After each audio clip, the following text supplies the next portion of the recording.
Et si le pari énergétique le plus explosif du siècle se jouait en Afrique australe? Imaginez, alors que la plupart des investisseurs fuient le Mozambique après l'attaque sanglante de 2021, un acteur ose braver la tempête. Ce pays, c'est l'Inde. Dans la province de Cabo Delgado, ravagée par la violence, un projet gazier de plus de 20 milliards de dollars s'est retrouvé soudainement à l'arrêt. Malgré le chaos, une figure déterminée surgit. Jai Shankar, ministre indien des Affaires étrangères, débarque pour affirmer la présence de New Delhi dans cette zone brûlante. Alors que les puissances occidentales battent en retraite, l'Inde avance, pariant sur l'avenir là où d'autres voient le chaos. Ignorer ce qui se joue ici, c'est risquer de rater la prochaine grande bataille énergétique mondiale. Pourquoi l'Inde s'acharne-t-elle à investir des milliards dans un territoire aussi instable? Parce que le Mozambique possède un trésor énergétique, gaz offshore, charbon, matières premières vitales. Un pari colossal, mais aussi un risque immense. Des milliards gelés, une économie locale sous tension et des enjeux qui résonnent sur tout le continent africain et au-delà. Pour saisir pourquoi ce pari du Mozambique pourrait bouleverser l'équilibre mondial, il faut retourner à la source de cette ruée fiévreuse. Comment ce pari a-t-il commencé? Quels risques et espoirs se cachent derrière ces milliards investis dans la tourmente? Tout commence dans la poussière des mines, loin du tumulte des grandes puissances.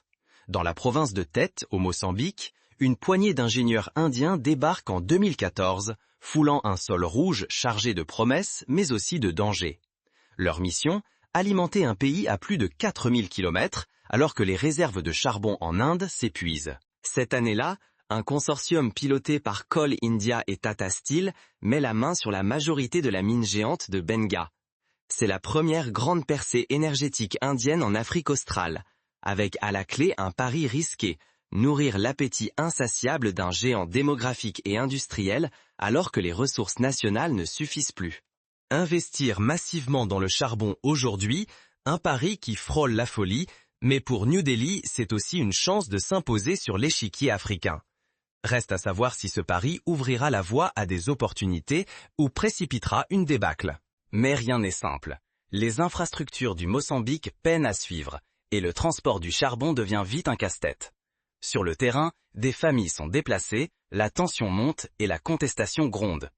Pendant ce temps, la demande mondiale de charbon vacille, ébranlée par la transition énergétique et l'urgence climatique. Pourtant, le véritable séisme ne viendra pas des mines, mais des profondeurs marines, où une découverte plus explosive se prépare. Au-delà des terres rouges, un autre enjeu énergétique émerge sous les eaux du canal du Mozambique.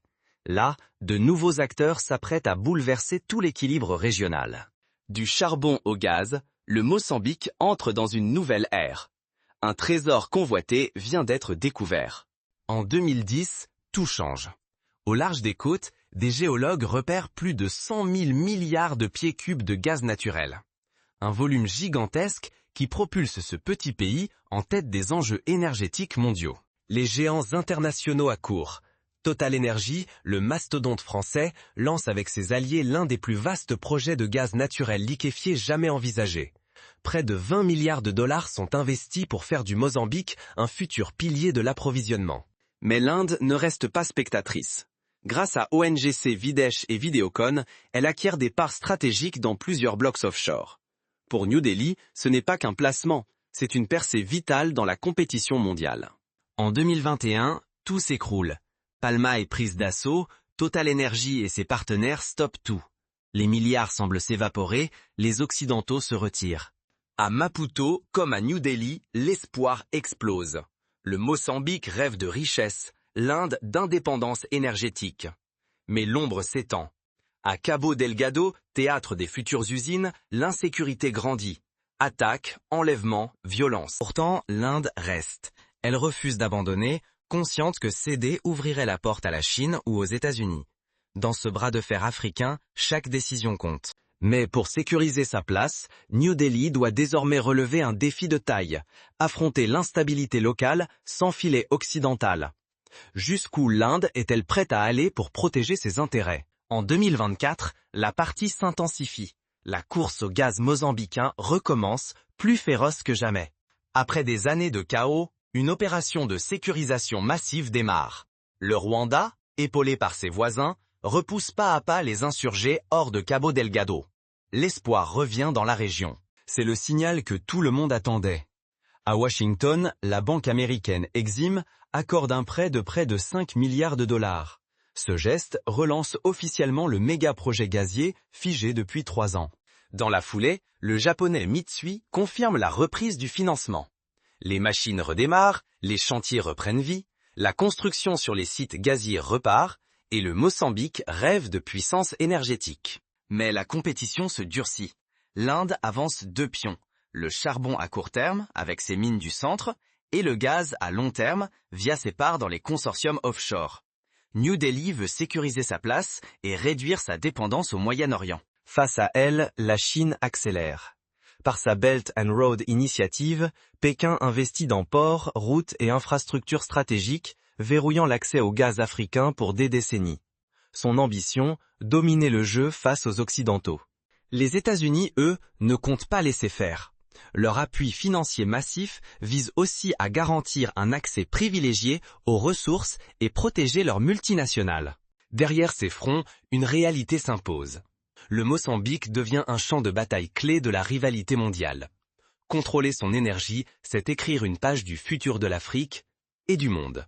Mais dans l'ombre des contrats et des investissements, chaque décision creuse plus profondément la dépendance du Mozambique. Jusqu'où le pays peut-il vraiment contrôler son destin énergétique? Pour les Mozambicains, la ruée vers l'énergie est-elle promesse ou illusion?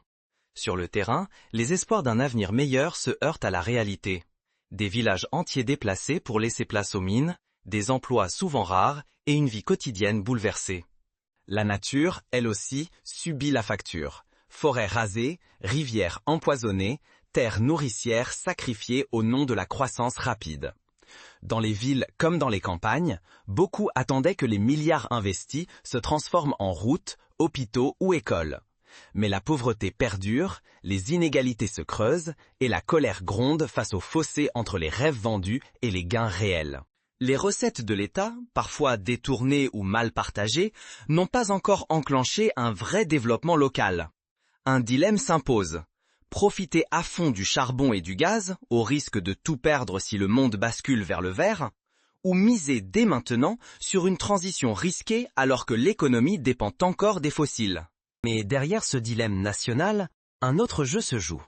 L'Inde, elle, avance ses pions sur l'échiquier africain. À chaque contrat, le gouvernement marche sur la corde raide entre pression des investisseurs et besoins du peuple.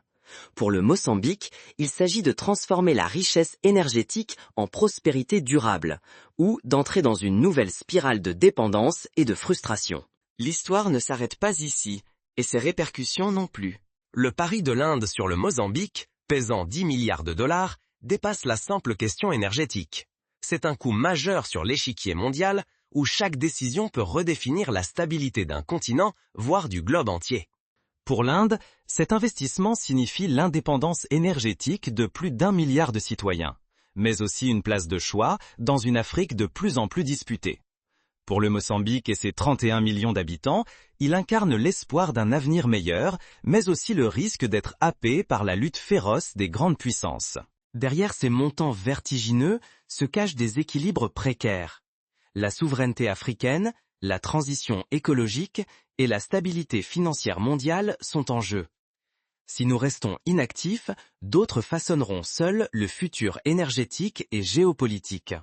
Voilà pourquoi il est vital de garder un regard critique. Comprendre les ambitions, questionner les promesses, anticiper l'impact. C'est la seule manière de rester acteur et non simple spectateur de cette histoire en marche.